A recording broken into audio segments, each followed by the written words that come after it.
All right, everybody, good afternoon. Back to some regularly scheduled programming with these Seahawks. We are doing Snap Count Monday. And if you thought the game on Sunday was a bumpy ride, then, well, you're right, it was. But this is going to be a bit of a bumpy ride, too, because some of the things, I mean, if you want to know why things didn't go well on Sunday, I think some of the answers can be found right here. And this is where I think people are really starting to lose faith in Shane Waldron. And this is where I think people should be. I don't think a lot of people are right now, and I kind of get why, but why people should be optimistic that it can get better because it seems to me the fix is pretty simple. Like, you don't even have to do anything complicated. You just need to change the way you're utilizing your personnel a little bit back to stuff that worked before. So I'll get into exactly what I'm talking about in a second here, but let's just start with the basics. 49 snaps on offense is a season low. It is really, really hard to win a game when you only have 49 snaps on offense. The only way you can really win a game with 49 snaps on offense would be because your defense scored multiple touchdowns or at least set up the offense for easy touchdowns. 49 plays, unless your defense and special teams just goes crazy, tells me that you're not maintaining any drives. And we didn't in that game. We had 6 first downs. Pretty bad. So, one interesting note from this game is that Charbonnet saw more action than Ken Walker, which I actually think was the right thing to do. Now, nothing we did at the running back position in that game would have helped. It would have all been pretty bad. Like, no running back we could have put in that game would have made anything better. But I do think trying to get Charbonnet more involved in K9 was the correct decision. I also think this is reflective of the fact that Charbonnet is probably a better pass protector than Walker. He's a better third down back because he's a better pass catcher, although Walker did have one really nice catch on Sunday. And Charbonnet, I think, is also a better pass protector. So this might be how Charbonnet ends up eating into K9's workload with situational abilities like that. So 24 snaps for Walker for the second week in a row and 27 for Charbonnet. And I do think that ultimately Walker should be on the field more than Charbonnet. But in a game like that, when you're playing from behind for pretty much the whole 3 hours, Charbonnet is going to get on the field more because he's better on third down, I think. So I'm not against it. And I like to see the team adapting a little bit. All right, wide receivers, and this is where the problem starts to kick in here. Let's take a look at wide receiver usage in this game. DK Metcalf, 42 snaps. Tyler Lockett, 44 snaps. Jaxon Smith-Njigba, 40 snaps. So basically, your top 3 guys all got the same slice of the pie. A pretty big piece, by the way. Pretty big slice. Yeah, this is reflective of the fact that the Seahawks do want to be like the McVay offense, and I respect that. I got no issue with that in a general sense. We want to run a lot of 3 receiver sets. That's why we drafted JSN. That's why we paid Lockett. That's why we paid Metcalf. I get it. But this is not the formula that is producing positive results for the Seahawks right now. And at a certain point, Shane Waldron needs to ask himself, am I willing to harm this season and maybe even lose my job over JSN? Because that is kind of where this is trending. Getting JSN on the field some is a great thing. Getting JSN on the field a lot comes at the expense of these other things that are going well. Like, just for starters, Jake Bobo. Jake Bobo, who's been doing positive things in pretty much every game he's played, gets 9 snaps. Now, on some level, I can understand that we didn't run the ball very much, and Jake Bobo's at his best when we're running the ball because he's such a good run blocker. He's better at run blocking than anything else, honestly. Like, he is an incredible run blocker. Like, if Jake Bobo keeps this up, he is a historically good run blocking wide receiver. But there are other things he can do as well, too. And him being on the field for only 9 snaps, that's indicative of a lot of things. But I think also just to big picture it, it's indicative of this team making a mistake. Like, Jake Bobo needs to play more than 9 snaps in any normal game. And I know this wasn't a normal game because we never had the ball, but this is still highly dubious. Again, all for the sake of trying to get JSN in the game. And JSN, I know, put up pretty good numbers, but he also dropped that pass on the first drive on 3rd down. Huge play, needs to make it, and you get what you get. So there's that, and then you have this tight end thing. So buckle up for this one. This one's really not going to be a fun one to look at. So Noah Fant gets 26 snaps. That's about right. That's okay. I can understand that. Like, he usually plays slightly more than half the snaps. Colby Parkinson gets 22 snaps. I don't know about that. It's not terrible, but he's become such a good two-way player. I'd really like to see a little bit more. And then Will Dissly, 11 snaps in the whole game. Again, I understand that we never had the ball. We couldn't run the ball very much because we were behind for most of that game. But 11 snaps for Will Dissly? Like, is he hurt? Is Will Dissly hurt?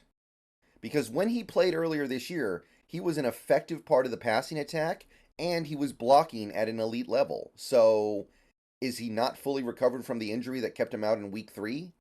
Because that was a long time ago. And 11 snaps? You could give those 11 snaps to Brady Russell, and what would be the difference? I'll tell you what the difference is. The difference is Will Dissly is getting a significant amount of money this year from us, and Brady Russell is not. That's the difference. So we're paying Will Dissly a bunch of money. He's on a 3-year, $24 million deal with us, I think, to be what? Be a complete afterthought? Like, I thought we were already starting to creep away from Dissly in previous weeks, and I wasn't sure how I felt about it. Like, 23 snaps last week was pretty weak, but 11? Like, at that point, you may as well just be Brady Russell. You can't really impact the game with 11 snaps. So, again, we are sacrificing too much of stuff that works to get JSN on the field. Let JSN be a big part of the offense next year. This year, we have other things we can do that work. Use those things. JSN is not worth your job. Sorry, Waldron, he isn't. He's just not. So you got to switch things up a little bit here because I think there's a pretty clear correlation between the inability to get guys like Bobo and Dissly and Parkinson on the field and the ineffectiveness of the offense. Now, it's not there are things that need to happen ahead of that. We need to be able to maintain drives and run the ball better, but this is still not okay. 11 of 49 snaps is nothing. And then the offensive line, pretty much as expected, everybody played 49 snaps except for Forsythe, who played 33. Peters rotated in for 16. This can't stand. I'm sorry. I'm not saying Forsythe is great either. I don't think he played a great game against the Ravens. I mean, who did? Honestly, our best offensive lineman might have been Phil Haynes, as sad as that is. But you got to pick a guy and stick with him. Like this rotation thing, I really, it needs to stop. Peters killed a drive against the Ravens with back-to-back penalties. So you're not really getting anything great out of him. At least Forsythe can play the whole game without getting tired. At least he won't wear down after two drives. So I'm rolling with Forsythe for the rest of the season until Abe Lucas gets back, if he does, until he forces me to make another decision. This rotation thing, it's got to go. Okay, defense, I mean, 76 snaps. It could be worse, I guess, but not much worse. And we now have almost 80 snaps more on defense than offense, so that's cool. It seems like we do this every year.